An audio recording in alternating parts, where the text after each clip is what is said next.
Hey, what up everybody? This is Stevie Breach coming to you off the big news of UFC 183 at the end of January next year. We're going to get a big, huge dream fight. We have Anderson Silva going up against Nick Diaz in what is going to be a real big slobber knocker. This is a fight that I'm really excited for. I believe this is a big dream fight. We've had Anderson Silva.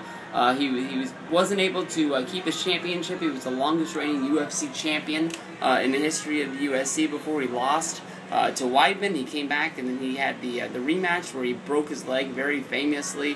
One of the most played YouTube videos on YouTube is him in the octagon, and that bone just snaps. Boom! And there's no way to hide that. That goes down in sports history with like Theismann getting his leg broke by Lawrence Taylor to end his career with the Washington Redskins.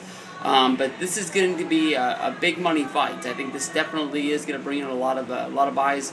Most of the time, these dream fights, most of the time they really put butts in the seats because people want to see, what would have happened if these two guys get into the octagon and start swinging around. Who's going to win this one? Honestly, in my opinion, both of these guys come in with both real big question marks.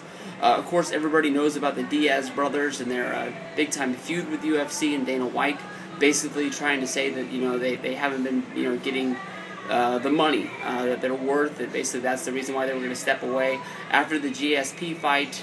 Diaz basically said that he was retiring. Dana White said that the only reason why he was retiring because of how much money he made off of that fight, and basically he was going to burn that money up, and he was going to be coming back to UFC once he needed more. Here we are coming back. It's been a long time since that GSP fight.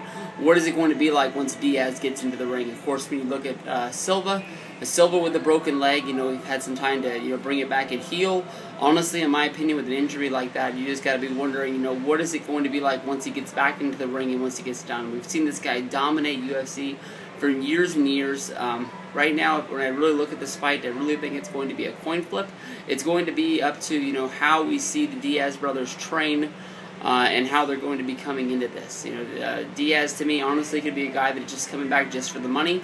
Gets into the octagon, he's going to play it by luck. If he's able to win the fight, he wins it, and if he doesn't win it, he gets to cash that check and he goes back to Stockton, California, and he gets to live that life. And it is what it is. I don't think he really cares about his legacy in UFC. I don't think he cares about being known as one of the greatest there ever was. I just think he wants to get paid and go back and run his life the way he runs it. So as of right now, I have to pick Silva in there, even though I have the big-time question mark about Silva, about should he even be getting back into the octagon and duking it out, and see what's going on. But that's going to be UFC. I believe it's number 183.